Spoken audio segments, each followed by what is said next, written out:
আপনার কি জীবনের লক্ষ্য দেশ সেবাকে নিজের পেশা হিসেবে বেছে নেওয়া? তাহলে উচ্চ মাধ্যমিক পরীক্ষা শেষ হওয়ার সঙ্গে সঙ্গে শুরু করুন প্রস্তুতি।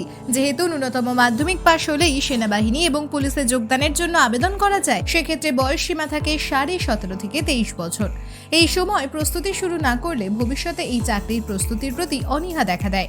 এখন গ্র্যাজুয়েট এবং পোস্ট গ্র্যাজুয়েট পাশ করার পর সরকারি চাকরি প্রায় নেই বললেই চলে, কিন্তু ন্যূনতম মাধ্যমিক পাশ যোগ্যতায় একমাত্র সেনাবাহিনী এবং পুলিশে চাকরির যোগদানের আবেদন নির্দিষ্ট সময় অন্তর নিয়োগ চলছে। তাই উচ্চশিক্ষিত বেকার না হয়ে ন্যূনতম যোগ্যতায় সরকারি চাকরিতে প্রতিষ্ঠিত হতে আজই যোগাযোগ করুন combined sports academy, Ilambazar, Birbhum.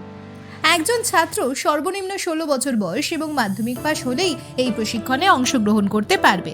এখানে যোগদানের উপযোগী উন্নত মানের লিখিত পরীক্ষার ক্লাস, শারীরিক সক্ষমতার প্রশিক্ষণ, মাল্টি জিম, লিডারশিপ ট্রেনিং ইত্যাদি প্রশিক্ষণের মাধ্যমে একজন ছাত্রকে সাধারণ থেকে অসাধারণ বানিয়ে নেওয়া হয়। অতএব সময় নষ্ট না করে আজই আপনার নাম নথিভুক্ত করান। মনে রাখবেন, এই মুহূর্তে সময় অপচয় মানেই অন্যদের তুলনায় জীবন যুদ্ধে পিছিয়ে থাকা।